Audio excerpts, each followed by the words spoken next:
Okay, so I actually want to start outside of Europe for a minute. I was born in India, and what's happening in India always interests me because it's been a very resistant field for a long time, especially the north of India, which is the Hindu heartland.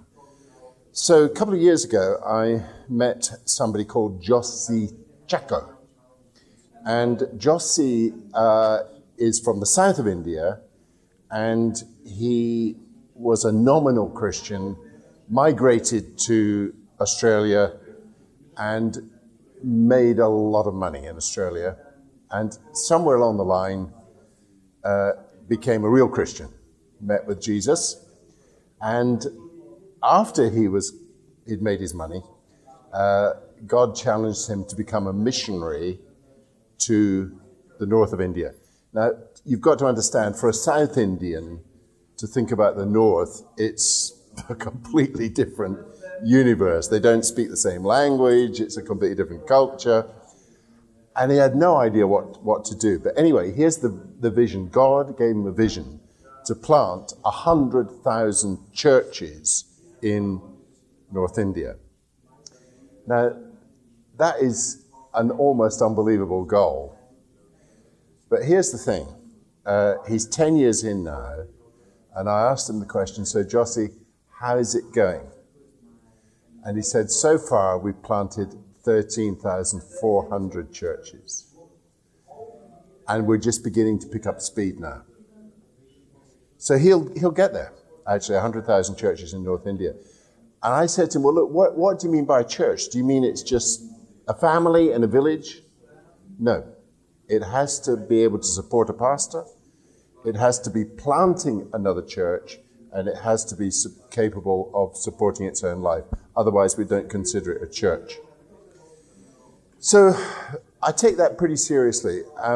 Now, how is that possible? Well, there are some special things about what he is doing, but the most important thing is that God is changing the atmosphere in India. Another friend told me that 10 years ago, he would have to have 15 conversations with somebody to even get a hearing about Jesus. Now, today, he says, I have 15 people standing outside my door wanting to talk to me about Jesus. It's a completely different spiritual atmosphere. Now, the question is, when we look at Europe, it's not just what is happening in the church, it's what's happening in the culture. And in some ways, that's a much more important question. What is happening in the culture? Because you could have a situation where nothing's happening in the churches, but a lot is happening in the culture. And what we've got to do is become culture watchers. Because actually, it's the spiritual atmosphere in Europe that's more important than the spiritual atmosphere in the churches, strangely enough. So I'm actually pretty optimistic about the situation in Europe in terms of the culture shift, because I think we're coming to the conclusion of a period in European culture when Modernity's Wager, have you seen that book? It's a lovely book. It's a book by an American unbelieving Jew called Modernity's Wager. And Modernity's Wager is that man can live without God. And that's been the wager that Europe has been on for the last 50 years or so. We can live without God. We can do perfectly well without God. But here's the thing. Modernity's wager is becoming unraveled. And this is our opportunity. This is our opportunity. Younger people are realizing that they can't live without God, but they don't know what to do about it. And the truth is also that the existing churches, for the most part, are not ready yet to address that question. So what's happening in Europe? Well, that's the first thing that's happening in Europe. The culture is beginning to change and bring us new opportunities. The second thing that's happening in Europe is many, many migrants are coming and establishing vibrant churches in certain parts of Europe, and that's also an interesting opportunity. So we need to pay attention to those two things because both of those are the activity of the Holy Spirit. But in terms of what is happening in the church, I want to talk about the four Europes, because the four Europes are quite different. So the Protestant North, which was the first part of Europe to become deeply secularized, that's where the churches are making the biggest advances, actually. So if I could use as an example just the UK for a moment. I would say in England, as opposed to the whole of the UK, in England, the churches are beginning to bottom out and starting to grow again. And I'll just use as one example, the Anglican Church. I think I mentioned yesterday that one Anglican diocese with 320 parishes has made a commitment over the next 15 years to plant another 320 expressions of church.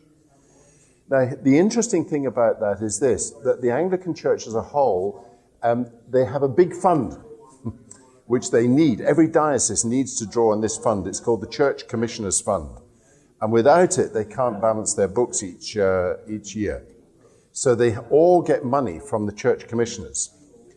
Now, here's the thing. The church commissioners have just come out with a new policy.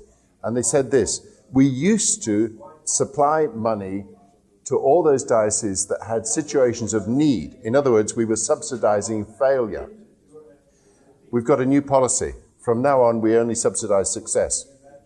So if you will not get any money from us anymore unless you can come up with your growth plan.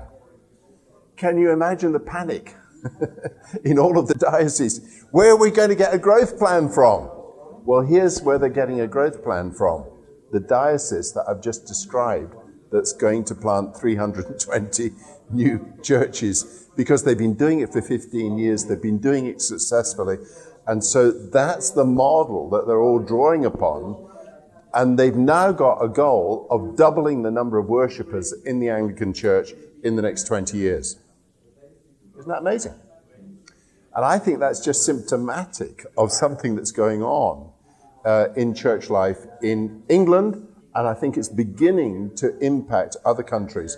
Fresh Expressions, which is so powerful in England, beginning to impact Germany. There's a church planting movement emerging in the Netherlands. There's church planting emerging in Norway and beginning to impact other Scandinavian countries. So the northern part of Europe that was previously deeply secularized, I think the church is actually beginning to turn the corner. The Catholic South is quite different, and it is typified by much smaller churches, but it's also typified by the impact of migration. And I think there is an opportunity in the Catholic South to begin to make some headway. The Orthodox influenced East is different again, and again, I think there are opportunities mostly for new church planting movements to develop. Now, I know that the Orthodox East is quite complex. Poland is very different from Romania, and the Czech Republic is very different from Hungary, and so on and so forth.